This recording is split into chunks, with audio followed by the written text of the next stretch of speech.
Fatwa yang berisi pelarangan sholat Jumat dan jamaah sekaligus penutupan masjid itu tidak berlaku umum. Akan tetapi khusus zona-zona merah, zona-zona bahaya, zona-zona rawan. Sedangkan untuk zona-zona yang aman, maka sholat jamaah harus jalan terus. Kenapa? Sebab karena sholat jamaah dan sholat Jumat terutama harus jalan terus. Karena sholat Jumat ini kita tahu adalah fardu ain yang harus dilaksanakan oleh setiap muslim yang telah memenuhi syarat. Kemudian saya sampaikan bahwa fatwanya para ulama menyangkut pelarangan dan penutupan masjid ini hanya bermanfaat dan penting untuk mereka yang rajin melaksanakan Jumat dan sholat jamaah. Karena ada kemungkinan sebagian dari mereka ada yang tidak tahu bahwa pada saat-saat tertentu apa yang wajib seperti Jumat menjadi tidak wajib. Bahkan pada kondisi tertentu apa yang wajib bisa menjadi haram, gitu. Ada kemungkinan. Sedangkan mereka yang memang malas ke masjid atau bahkan sama sekali tidak mau ke masjid, untuk mereka tidak perlu fatwa, karena tanpa fatwa pun mereka sudah tidak Jumat. Tanpa fatwa pun mereka sudah tidak melaksanakan sholat jamaah. Pertanyaannya, kenapa kok hanya masjid saja yang ditutup, kok hanya sholat Jumat dan jamaah saja yang dilarang? Saya menjawab begini, yang wajib saja itu menjadi haram, apalagi yang memang tidak wajib seperti mul, kan? Seperti mul. Kalau orang-orang yang bisa sedikit berpikir sudah dapat memahami dari pelarangan kumpul-kumpul di masjid dalam rangka sholat Jumat dan jamaah dilarang, ya apalagi untuk kepentingan-kepentingan yang lain, kepentingan-kepentingan yang lain. Dan bedanya lagi, sholat jamaah dan Jumat ini kan diperlukan kedisiplinan yang luar biasa, asopnya rapat, ya, dan seterusnya. Sementara aktivitas-aktivitas di luar, meskipun mereka banyak orang, kan bisa menjaga jarak satu sama lain, kan?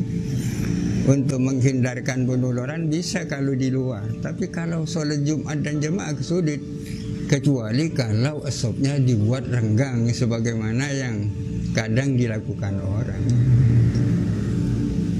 Kalau tempat-tempat maksiat, di situ tidak berlaku istilah penutupan. Kenapa? Sebab karena memang sejak dari awal tempat-tempat itu tidak boleh dibuka, ya kan?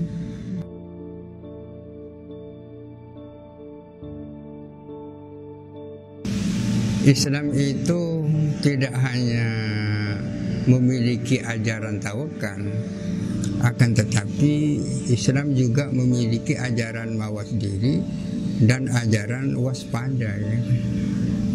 Betapa banyak ayat-ayat Al-Quran dan hadis-hadis Nabi yang mengajak kita agar supaya selalu tawakal kepada Allah Subhanahu wa Ta'ala, pasrah. Akan tetapi juga banyak ayat-ayat Al-Quran dan hadis-hadis Nabi yang memerintahkan kita agar supaya mawas diri dan waspada.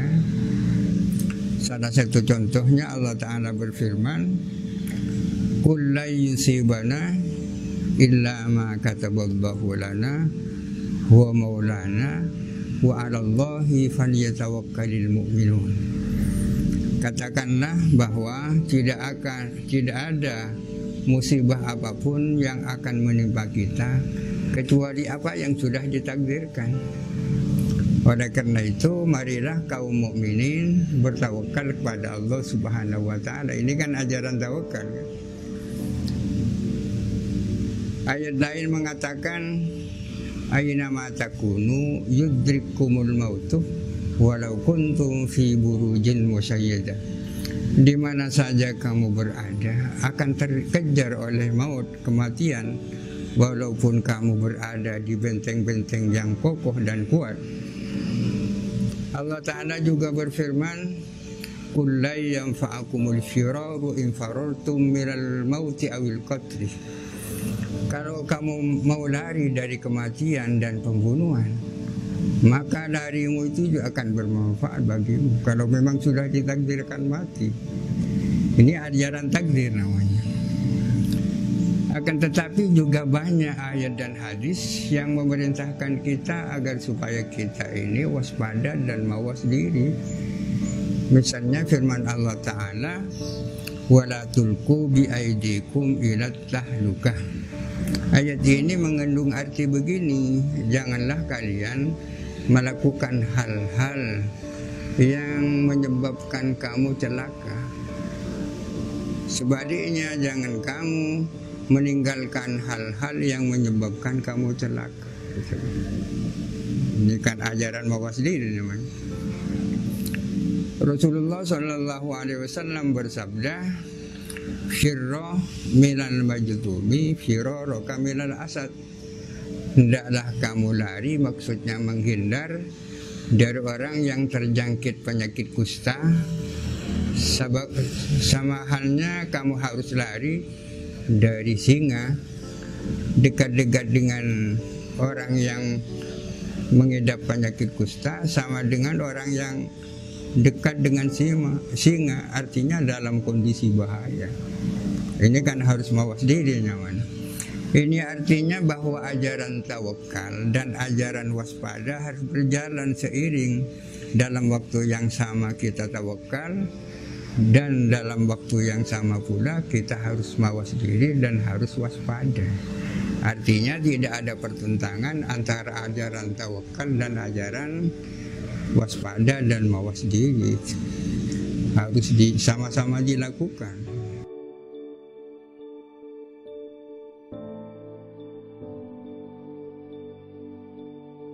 Memang ada dua hadis yang secara zahir bertentangan. Satu hadis mengatakan seperti yang saya sampaikan tadi itu, firra minal majdumi firara minal asad. Hendaklah kamu menghindar dari orang yang terjangkit penyakit kusta sebagaimana kamu harus menghindar daripada singa. Ayat yang satu mengatakan la adwa wala tiyorata. Ayat ini mengatakan bahwa yang namanya menular itu tidak ada. Sementara hadis yang pertama kan mengesankan penularan itu ada. Hadis yang kedua tegas mengatakan adwa, yakni penularan tidak ada, kan bertentangan itu. Ini yang dalam ilmu hadis disebut dengan ilmu mukhtalifil hadis, ya kan? Ilmu mukhtalifil hadis yang pertama-tama membuat istilah ini dan konsepnya sekali adalah Imam As-Syafi'i radhiyallahu anhu. Yaitu ada dua hadis yang nampaknya bertentangan. Menghadapi hal yang seperti ini, pertama-tama yang harus dilakukan adalah melakukan al-jam'u, melakukan kompromi. Hal yang seperti ini mengajarkan kepada kita bahwa tak mungkin kita memahami satu hadis tanpa dikaitkan dengan hadis yang lain. Kita tidak akan memahami hadis firra minal majdumi kalau tanpa dikaitkan dengan hadis la adwa. Sebaliknya kita tidak akan memahami apa arti daripada la adwa kalau tanpa dikaitkan dengan firra minal majdumi. Ini artinya bahwa penularan itu tidak ada. Tidak ada dengan tabiatnya sendiri. Tidak ada sesuatu yang menular dengan tabiatnya sendiri. Sebaliknya penularan itu ada dengan kehendak Allah Subhanahu wa Ta'ala, ya kan? Kehendak Subhanahu wa Ta'ala, kehendak Allah Subhanahu wa Ta'ala terkait dengan penularan ini akan terjadi dengan dikaitkan dengan salah satu sebab. Salah satu sebab yang menyebabkan penularan adalah mukhalatatus sahihi lil maridi, yakni berkumpulnya orang sehat dengan orang yang sakit, berkumpulnya orang sehat dengan orang yang yang terjangkit penyakit kusta. Jadi kalau dua hadis ini dimaknai bahwa pada hakikatnya penularan itu tidak ada terkecuali kalau dikehendaki oleh Allah Subhanahu wa Ta'ala melalui sebab-sebab yang Allah Ta'ala sendiri ciptakan itu.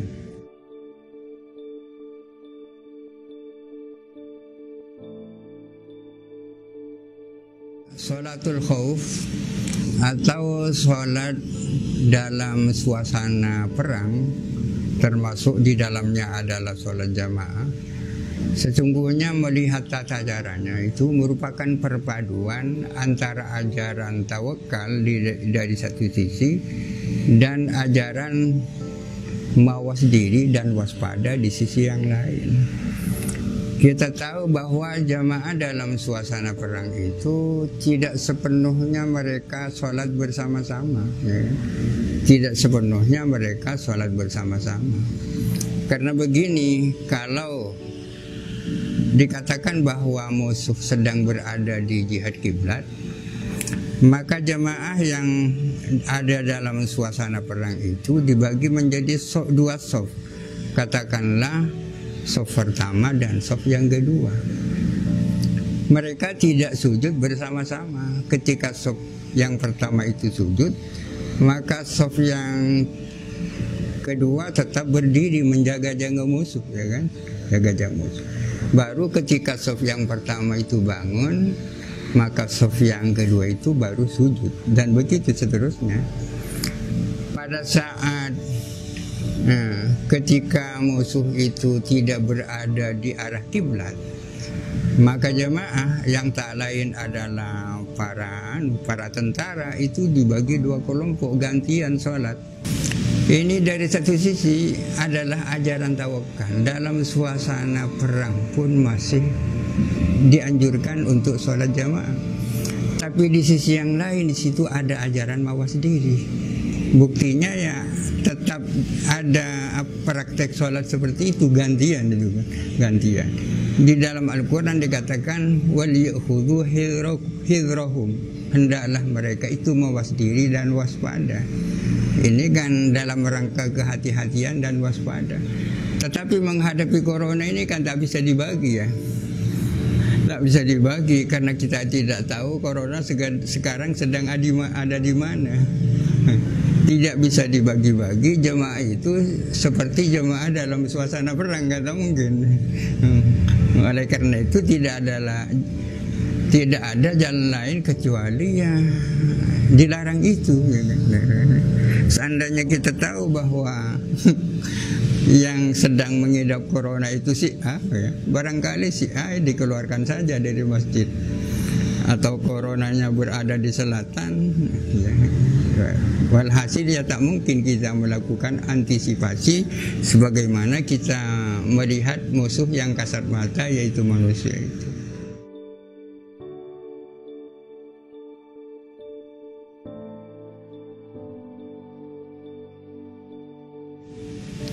Ya taatilah ulil amri. Ulil amri ini adalah pihak yang memiliki otoritas. Yang memiliki otoritas atau ulil amri itu siapa? Kalau dalam soal agama, terutama agama Islam, adalah para ulama, khususnya para fuqaha. Kalau dalam bidang kesehatan, para ulil amri atau orang yang punya otoritas adalah dokter dan pakar-pakar kesehatan. Para ulama sendiri tidak mungkin berfatwa menyangkut pelarangan tanpa lebih dulu tanya kepada para dokter dan ahli kesehatan. Mereka wajib ditaati. Kalaupun ada sebagian ulama yang berbeda, itu berbeda ya, meskipun jumlahnya sangat sedikit, namun negara kita sudah mengikuti para ulama yang melarang. Dengan demikian, maka seluruh warga negara terikat dengan keputusan negara itu. Jadi dengan negara kita ini mengambil pendapat yang melarang, berarti khilaf sudah tidak ada. Jadi hukmul hakim yarfa'ul khilaf berarti. Oleh karena itu kita sebagai warga negara kaum muslimin yang sekaligus menjadi warga negara yang baik harus taatlah kepada ulil amri.